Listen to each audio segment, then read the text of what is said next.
Hello, everyone. Welcome back to another episode of the 1.73 Mission Over Measure podcast.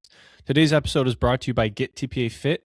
Please visit gettpafit.com to learn how you can go from stuck to unstoppable in the pursuit of your mission. I'm just going to hand it over to you, Dad, and get us right into it. I know you have a presentation for us. Yeah, so we're going to take a break from our regular interviews. We've done this a few times, but as Henry and I were planning out our calendar and taking a look at what are some different ideas, resources that we want to bring to everybody, we thought, let's tie in some elements of building a team to this concept of mission over measure, really with the emphasis or the focus being on mission is equally important to skill. And so what I thought we'd do is we'd walk through, for those of you just listening, you'll want to just probably re-listen or watch this later when you can actually see the visuals. We'll include this slide deck. I'm going to go through in our show notes, and certainly there's a worksheet we're going to distribute as well to everybody, make available in the show notes as well. So let's just dive into it and kind of set some context and go from there. So I'm going to pray that I can figure out how to make this work. Okay, so if you are viewing this, you should probably see a page that says, or a deck opening page of a deck that says Mission Skill Matrix. It's interesting, Henry. It's like asking the question, and you know this intimately, just the process that we've been going through in us being coached, us being guided, in a few different levels. One of them, I'll just give a kudos to scaling.com, the Science of Scaling team. Adam Silva is our coach, just an amazing guy. He's really challenging me and us in what we're doing around our impossible 10x goal. And then also Lean Marketing has been a terrific resource and really helping us strengthen a key area of our business that historically we didn't need to have as strong from a marketing perspective, but really leaning into creating that strength in marketing. Fundamentally, though, I maybe use that example. It's like we're expanding our team from just us to bringing some other outside experts in. Their skill was important, but like the mission that they're on and the mission that we're on was equally as important as their skill set. They might be great in marketing or great in coaching, but if they're themselves, like the people we're working with, the coaches, guys we're working with, and their organizations were on a totally separate mission, or it wasn't aligned with ours, it was going to be a problem. Okay. So what I want to present is like a way to think about your team. And this is not ours. I will make sure to put the attribution into the show notes, but this was something just as we're kind of putting together some research and wanting to kind of expand on some of the things that our clients know we work on in regards to strengthening the people part of their business, but really give us some kind of an analogy, if you will, to how to think about building the team we want versus the team we have.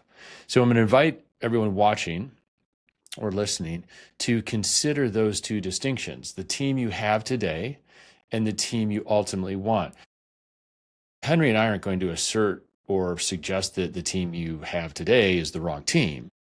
This is simply a framework to think about things. So there's two domains. We're going to use our wonderful, ubiquitous, maybe trite XY axis, but realize like there's skill and there's like skill alignment and mission alignment that we want to have. And one of the things this begs, before we get going, before I start explaining some of the avatars in each one of those quadrants, is that we want to have done the work of defining the skills that we need for somebody sitting in a functional seat, the skills we need for someone in a manager role, the skills that we want or need to have in a leadership role. So when you think of like your seat, a management role, and a leadership role, we want to make sure that we've done a good job of clarifying, creating really clear expectations on what skill looks like. So if I'm a salesperson, I'm going to need to know likely how to prospect well. I'm going to need to know how to develop a sales process if we don't have one, or follow it or improve and optimize when we do. I'm probably going to be measured on the number of proposals sent or quotes put out, conversion rate, margin. I mean, there's a bunch of different things we could measure, that we could quantify, that would help us define really clear expectations. Now, the mission of our business,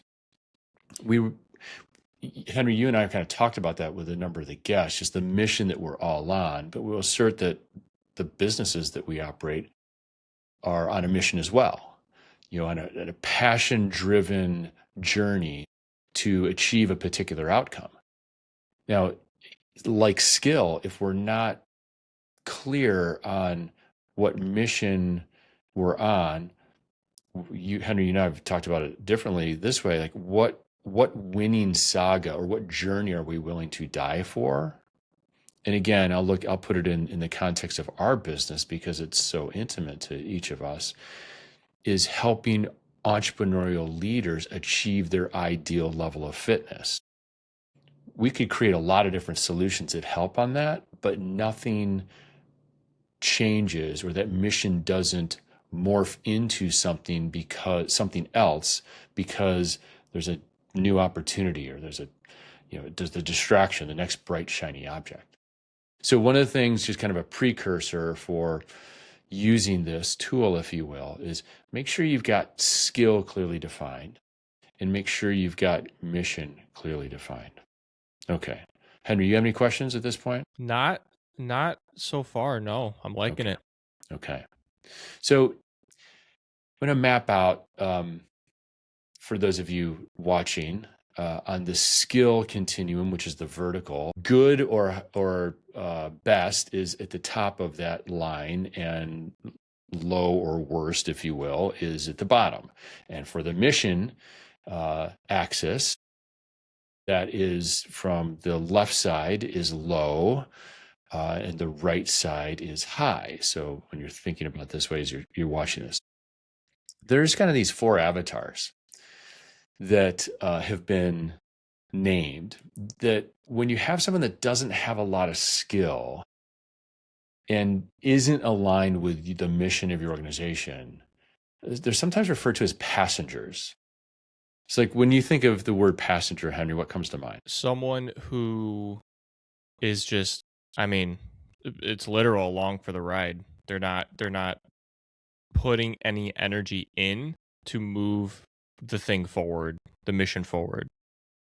Yeah, and it could be that, I've heard it said, somebody shared with me this once, and it was so simple but profound.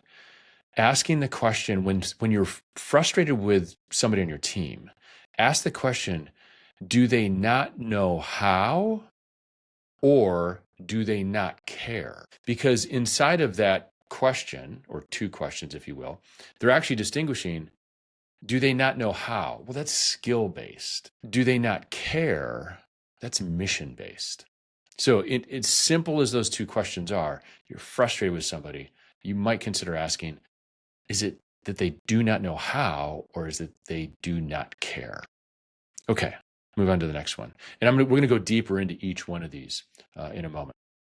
So think of this, like someone that's got a high level of skill, but maybe isn't as aligned with mission, that it's been given the moniker of a scholar. Like, they're really smart, but they're probably more interested in their world, the learning that they're doing, that they're consuming. They certainly want to share, and they're wise people to have, but not always connected with mission. So Henry, like and by the way, I'm going to ask you a few on each of these, like, hey, what comes to mind? So completely not a test for you or anyone else, but like, what comes to mind when you think of a scholar? I think of someone who is very good at any task that's put in front of them, but isn't necessarily aligned with the goal of all the tasks from a 30,000 feet point of view. So you may, if you put, hey, get this done, they can get it done, no problem. But if you ask them to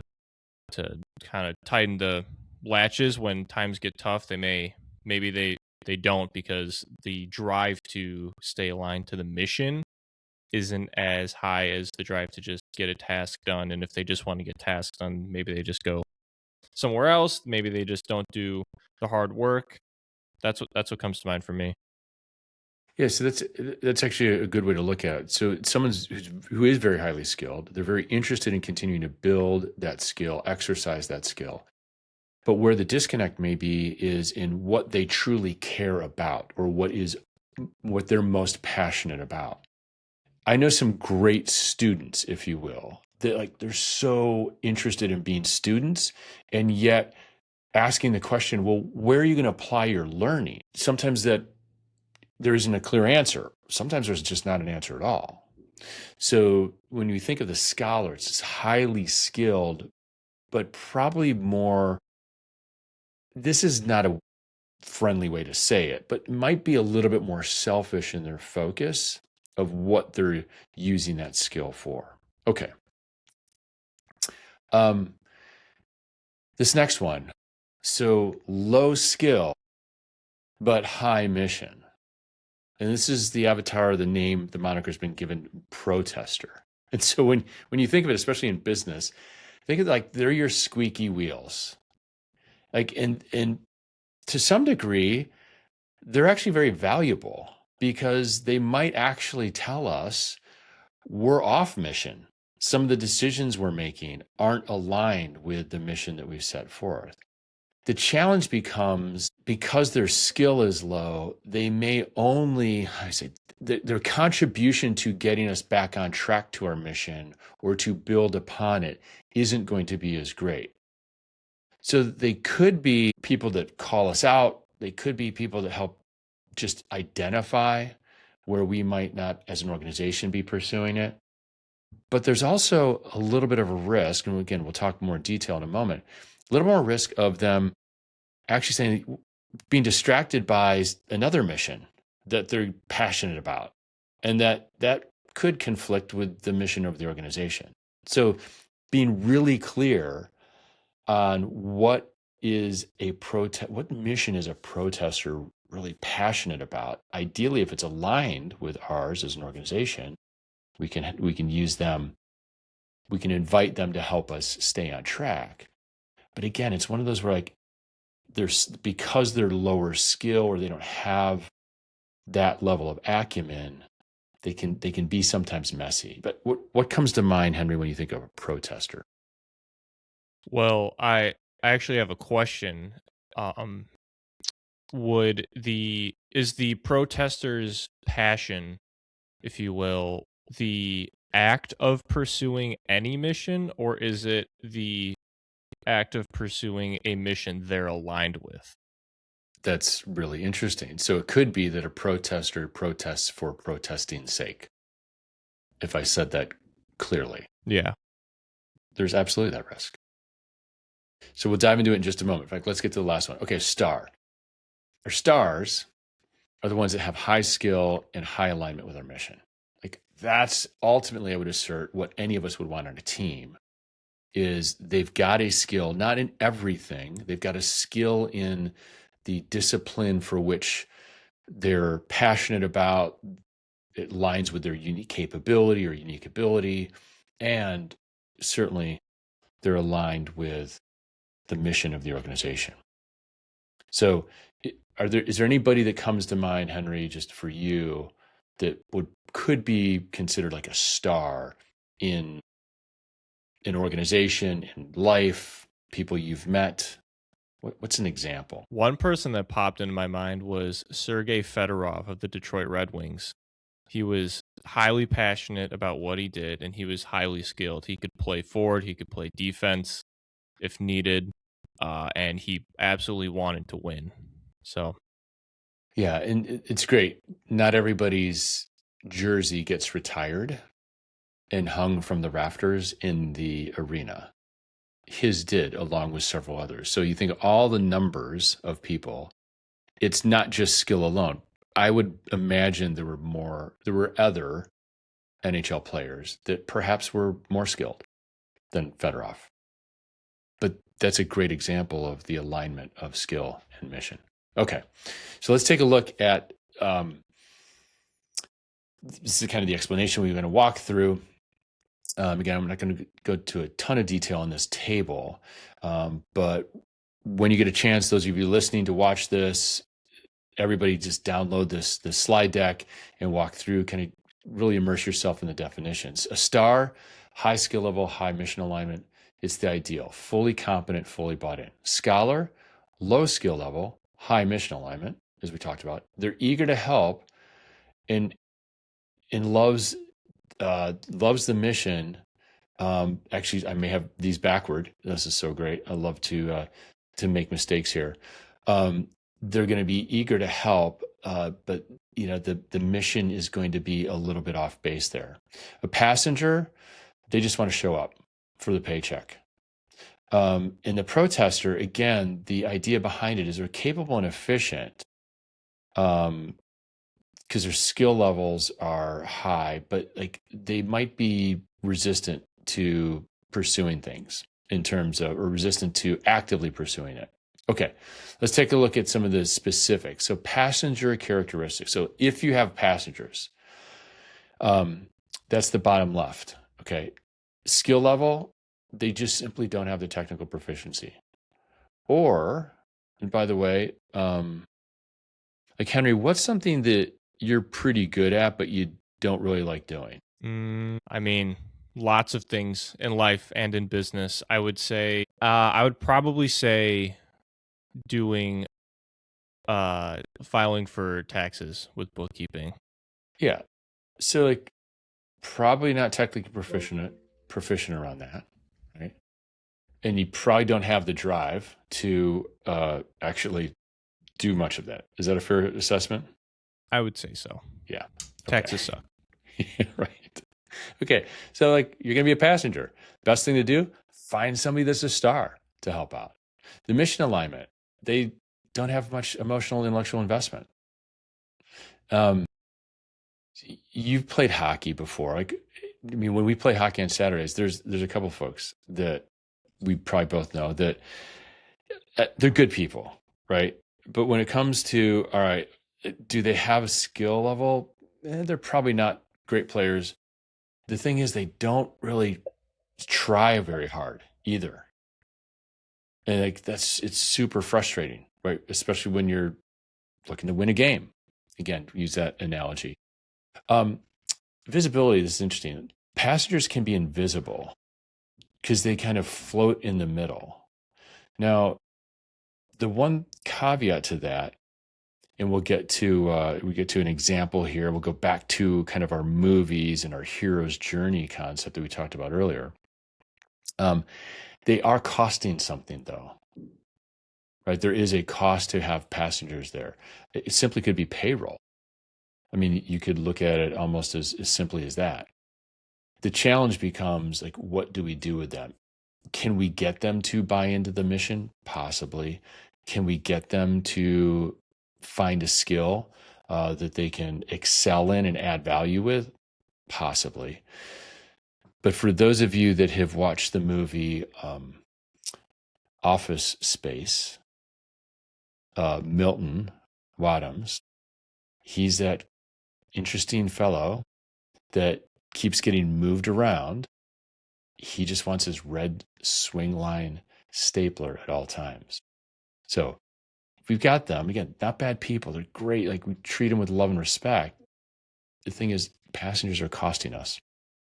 Okay, what are some of the risks? We dive a little bit deeper. If a star is managing a passenger, we're slowing the star down. It's an anchor. It's one of those things where, let's say it this way. This may step on some toes when I say it this way. I'm not going to throw you under a bus, Henry. I'll throw myself under, but like I've never been a fan of like what is it, participation trophies. I'm a huge fan of merit, and like in the world of sports, in the world of kids sports, I've experienced parents that get really ticked off, like their kid didn't make the team, and they raise holy heck because of that. That's kind of how it works. If the team wants to win, we got to run a sports team is the way we do a business. We can't have the passengers burdening the better players. Cultural erosion. This is interesting. And again, this is a harsh way to describe it, but it's an illness, a sickness, a virus, if you will, that can exist inside an organization where if the stars see us tolerating passengers, guess what happens? These stars want to work less. That, or they simply start losing trust in ownership. They start losing trust in leadership. One of the best ways to get a star to look outside the organization is keep a bunch of passengers around. And simply put, they occupy a seat. Time, resources, budgets. It's interesting. Okay, protester. Let's move on to that. They can be very influential. By the way, as a card carrying skeptic, I probably can be qualified as a protester from time to time. I certainly don't know everything, but I know a bunch about a small number of things. And frankly, I want to make sure we just get to the truth. So like there's a level of skepticism. Great. If it's skepticism for skepticism's sake, that might put us, fully in the protester mode. A passive aggressive resistance. They might do great work on their own, but complain about others. So protest about other people, right? Or they'll complain about why the mission is flawed. It's almost like they just want to complain. Credibility. They do have the respect of peers because they can deliver results. So this sometimes in an organization, we can look at it as, well, the protester protesting, they might actually be right. In fact, their protest might be totally valid. So then I'm going to protest too. And all of a sudden they get a bunch of people who aren't normally protesters to buy in. And now you've got a whole bunch of squeaky wheels. The why gap, they usually lack a sense of purpose. So it's interesting. I think you actually asked that or pointed to it earlier, is that they might not be tied into one, right? It might literally be more their mission is more just about protesting than actually a particular mission outside themselves. Okay, always a great example for me in the world of movies and hero's journey is Tony Stark. In the first half of the first Iron Man. Henry, have anything to share around what you see in that? It's a really good example. I mean, he's, everybody who likes those movies knows the movie starts off with Back in Black and he's riding through Afghanistan with the army. He's after showing off all of his weapons that he's created to the US government, he's super highly skilled, but like what's the mission? It's for him it's just, make money, get rich, but obviously the events of that movie and the things that happen after the first 2.5 minutes of that throw him onto his own journey that get him to believe in a mission. So it takes his high skill ends up getting matched by an equally important mission for him. And, that spins off into other movies, but it's the high skill, no mission, and then his own journey matches that skill with an equally important mission. Yeah, and sometimes we have to get our butts kicked to have a mission become clear, right? Doesn't always have to happen that way. For me, I think I've learned far greater lessons through failures and getting punched in the face than I have through success. So what are some protester risks? Because they're smart and good at their jobs, other people listen. When they complain, it carries more weight.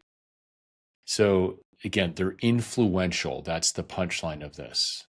We just need to make sure we understand to what topic or what purpose or what outcome are they influential.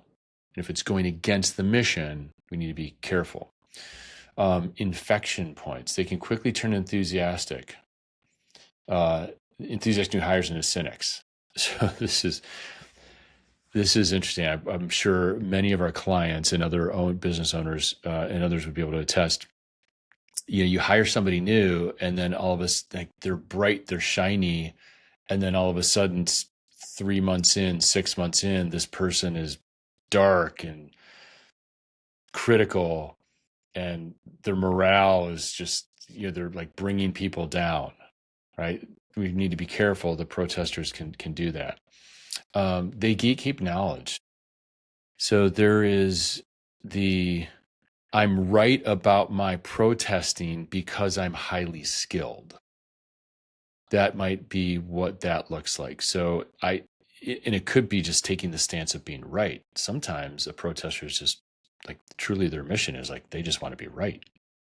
We all want to be right in many ways. It's very satisfying, but this can take a dangerous point. Okay, let's take a look at scholar. They like to learn. But unlike a passenger, goes back to, like, do they not know how, or do they not care?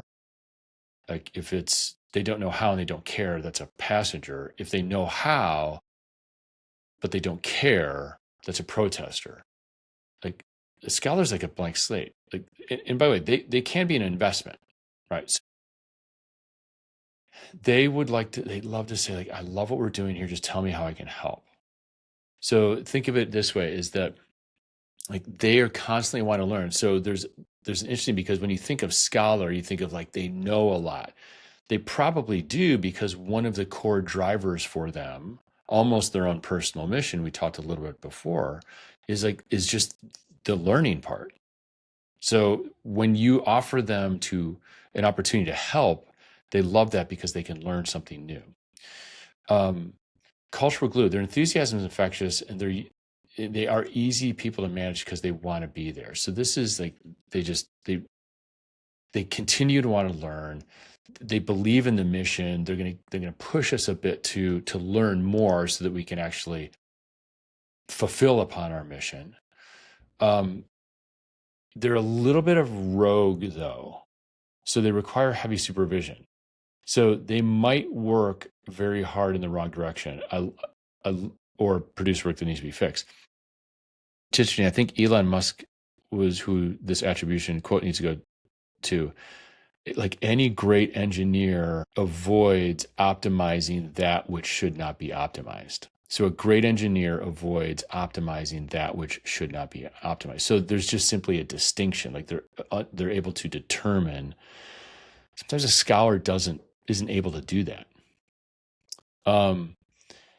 One of our favorite movies, right? Lord of the Rings, Samwise Gamgee, super high mission, low skill, super passionate about helping Frodo.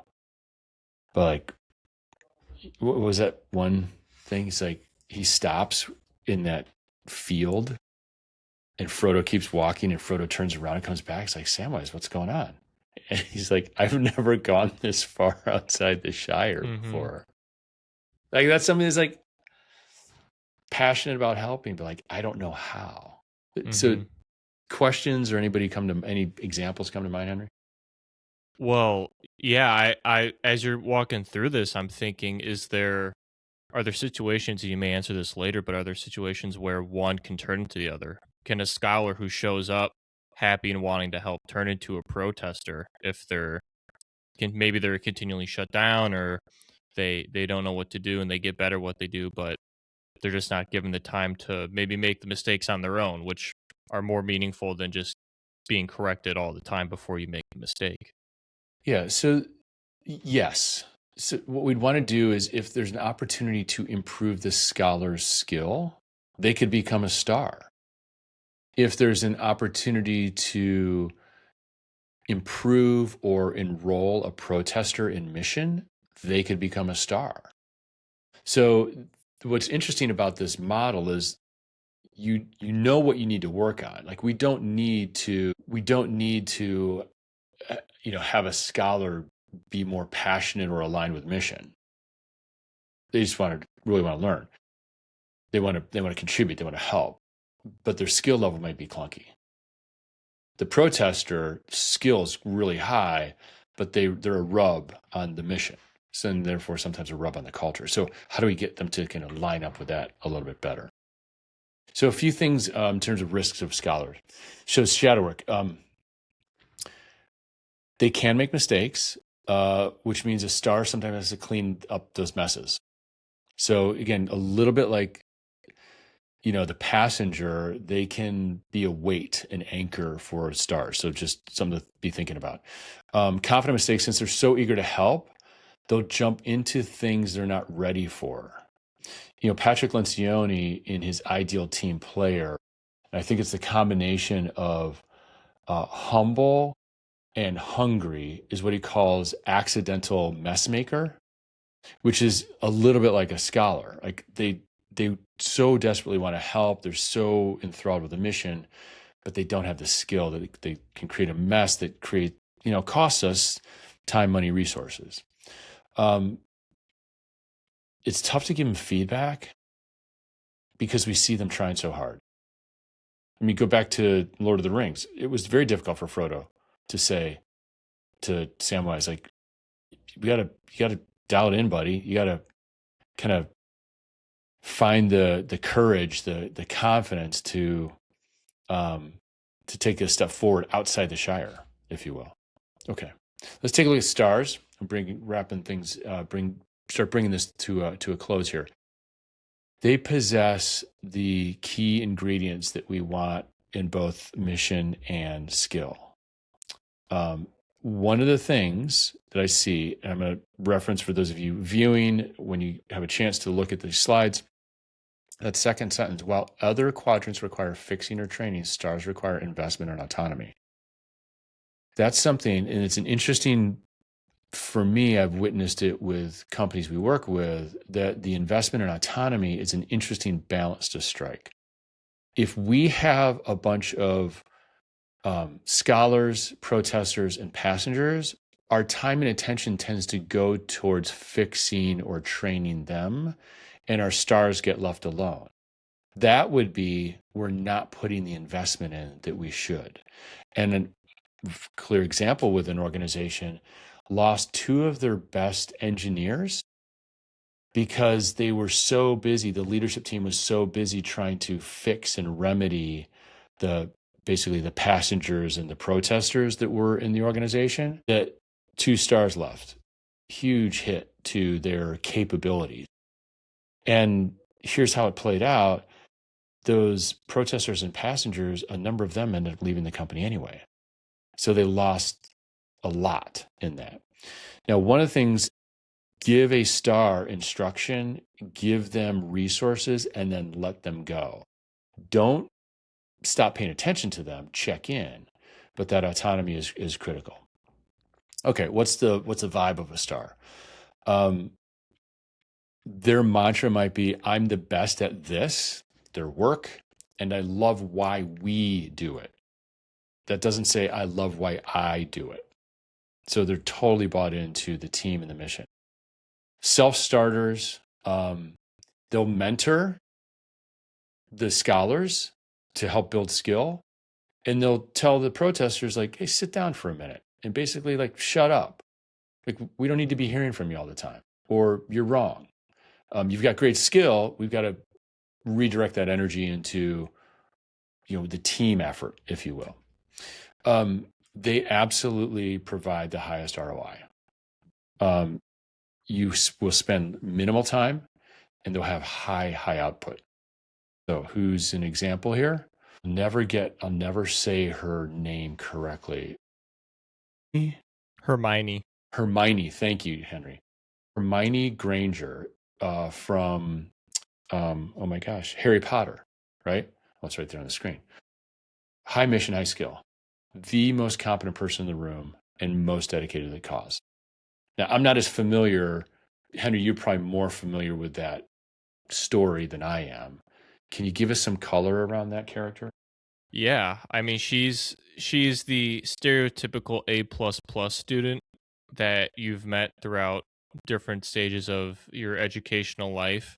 So much so that in one of the movies she actually uses some, spoiler alert, some time traveling spell so that she can be in multiple classes at once to learn more and to learn more efficiently and to finish her classes and her homework faster. So she's super competent at what she's doing with literally using magic to be in multiple places at once because she's so bought into the mission, which is going to Hogwarts and becoming a wizard and all that stuff.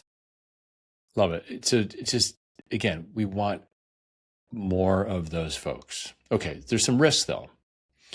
Um, there's some risks. There's some things we need to take into consideration. So they're ideal, but we will rely on them too heavily.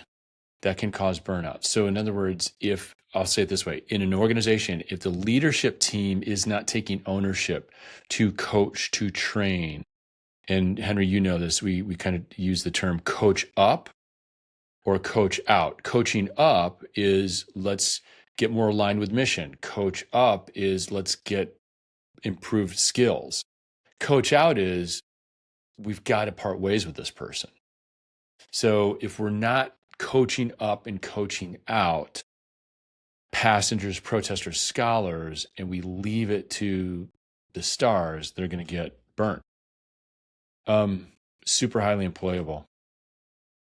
So if we're, again, goes back to where we kind of started this, if we're not really clear in expectation of skill and we're not really clear in expectation of mission, and if it waffles on any of that, stars will say, you don't have things handled. We're out.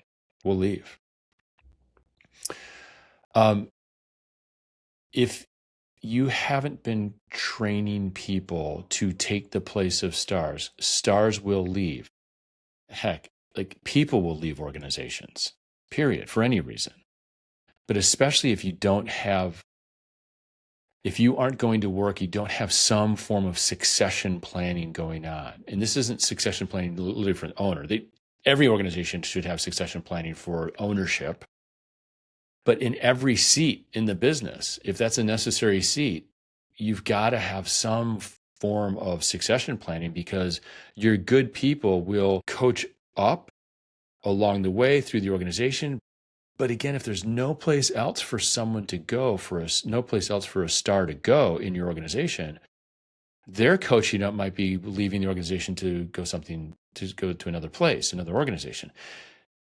If we're not supporting that to backfill, basically, we're going to find ourselves in some trouble. Okay. What is the most realistic way to get stars? Is it to hire them? Is it to create them from within? Is it both? Well, so let's say you can buy or build, is how I might say it. Both work. If you've got the resources, you can buy a star. You're definitely buying the skill set. You're buying someone who's a high performer. The risk is there's kind of two. They're expensive typically. If they're truly stars, they know they're good and they will ask for more. They'll ask to be paid what they know they're worth. But there'll be a great contribution. The risk, though, not just expense, if you will. The risk is like the mission alignment.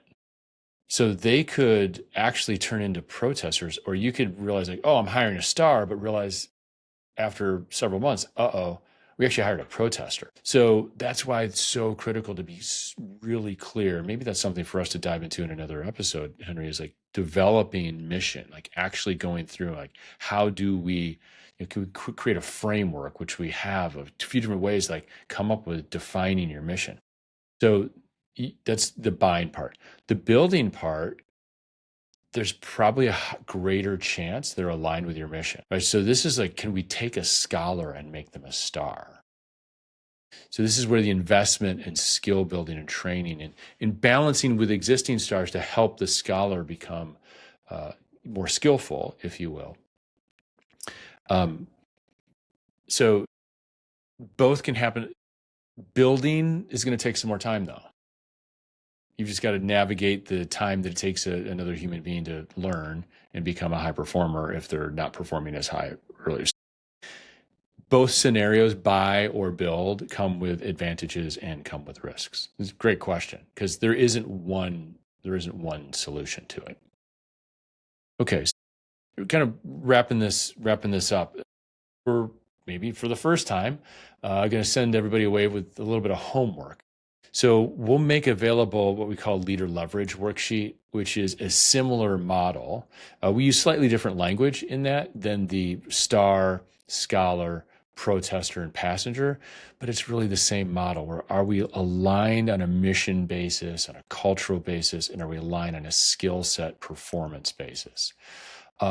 If you're not doing it already, those of you who are in business and managing other people, please make time at least once per quarter to check in with, I've heard a term like direct support team versus a direct report team. Like your people you manage are there to support you and your department, your division, your organization.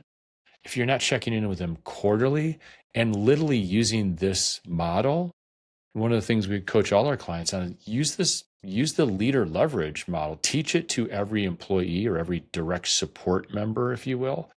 Have them assess themselves. You as their manager assess them. And then that's the conversation you have in a quarterly check-in. It's a great, open, honest, transparent conversation, all intended to help your direct support member become smarter, stronger, faster. Like we said, use the leader leverage worksheet to guide conversations in those quarterly check-ins. Then you're just going to help your teammate develop a 90-day plan. Like, how can we get better? If it's a protester, how can they better align with the culture? How can they better buy into the mission? If it's a scholar, how can we build skill? If it's a star, what resources do they need? Are we giving them enough autonomy, but not too much autonomy? Coach up when appropriate, and by all means, please coach out when appropriate. Like there's no second guessing when it comes to doing that. So I'm hopeful, Henry, that for everybody watching or listening today, that this gives us a little bit of a framework, if you will, to learn about their own team, to look through and kind of make some assessments and maybe help steer some decisions that might be on your mind already. This might help clarify, some of the questions you're asking. Perhaps lead you to some different answers as well.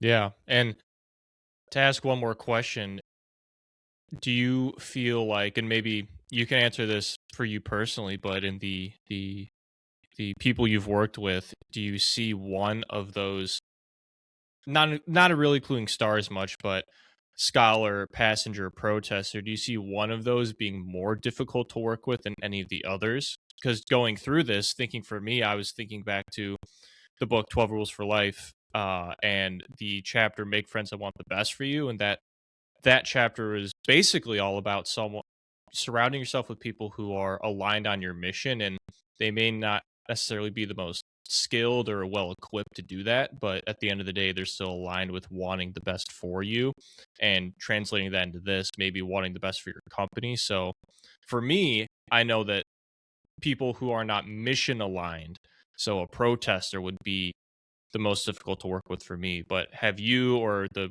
clients you've worked with seen specific ones more often than not? So it's a great question. In the context of scholar and protester, it's probably my experience is we have equal experience. The clients, organizations we work with have equal experience, meaning everyone's got some scholars, everyone's got some protesters. Fortunately, everybody has some stars as well. For better or worse, they also have passengers. Go back to that matrix idea that for a scholar, we know skill building is important. Sometimes there's been more frequent success there if we can find a seat for that scholar to sit in that might be a different seat than they're in currently. We coach them up on skill building and it works out. It's going to protesters, they have the skill, they're high performers, but they're not aligned with the mission. It's really challenging because, and I can't explain it all, it's literally more like what gets us to buy into something that we believe in. That's not a skill set. Like we're wired psychologically, emotionally to gravitate towards a particular purpose, a particular mission. So then you're getting into the realm of like, can I coach somebody's psychology? Can I coach somebody's emotion? Well, I mean, I can help somebody see things a little differently. I can articulate the why of our business differently, perhaps, not better, because sometimes there's plenty of times I've like the mission or the why has been just clunky and unclear, but people are totally bought into it. I'm thinking like, what are you buying into? I don't even understand it. But protesters can be more challenging oftentimes. It doesn't mean they have to be coached out. Sometimes it's like we just need to find a seat for them where it's less risky, where we kind of protect the rest of the organization from them. It's a kind of a strange way to say it, but that's kind of how it goes. Certainly is in the business we're in to help coach, guide, train entrepreneurs and their leadership teams to create smart, strong, scalable businesses. The passengers are the greatest risk. And it's not that we notice somebody's a passenger, just get rid of them. I'm not suggesting that. It's make a decision. Are you going to help them improve on mission alignment? Are you going to help them improve on skill alignment? Start with one or the other. Don't try to start with both. Because if you can move them out of that lower left quadrant in that model, that's a win. If you move them up to scholar, great. If you move them over to protester, that's still a win. The next thing would be, how do we improve either mission or skill to get them into that star seat? That's one where a lot of hope and prayer becomes the strategy. And I'm a huge fan of hope and I'm a huge fan of prayer. I'm just not a huge fan that it belongs as a business strategy. And what do you think?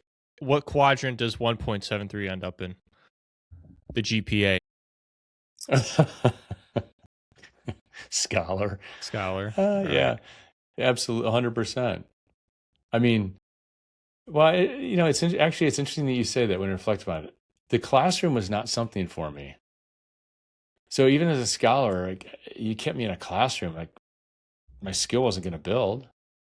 But you put me, it wasn't until I left the traditional classroom environment that all of a sudden all these opportunities to build skill became available. And so, like, again, those listening, if you're wrestling that with yourself, and Henry, thanks for putting me on the spot. That's a great, really powerful question just to ask yourself. Like, what quadrant do you find yourself in? Way back when, high school, 1.73 was, it's interesting because like 1.73 doesn't equate to scholar, but like it's literally like that's the analogy for like high mission, low skill. Well, in an academic classroom, kidding me? Math, algebra, biology, chemistry, physics. Like I loved writing papers, right? Because like that's where we tested things and I didn't get punched in the nose too hard. Anyway, all that being said, there's an environment that's right for all of us in which we can become stars. And so as owners of businesses, as community leaders, as people listening to this that have position of authority, decision-making in organizations, I mean, heck, even at home, we all have that responsibility, is like, be really clear. Like, what's the seat that you are best skilled to sit in? And what's the mission that you are absolutely passionately aligned with? And if you can't find the answers to those two questions, it might explain some frustration or some misfires that are occurring. And if you're a fellow 1.73, there's still hope. Just know that there's still hope. Amen. We'll wrap it up there. Thanks, Dad, for running through that. That was a really awesome presentation. We'll put it in the show notes. Everyone, please check out below. We'll put the presentation and that worksheet in there so you can check it out, and hopefully it brings some value to you and your team. Thank you for listening, and we will see you on next month's episode. Hey there. If today's episode hit home, it's because you know this. Your mission is bigger than any metric, diagnosis, or expectation placed upon you. At Get TPA Fit, we help entrepreneurs and leadership teams delete chaos, earn more, and build value so they can go from stuck to unstoppable in the pursuit of their mission. Visit gettpafit.com to learn how you can break through those measures and pursue your mission.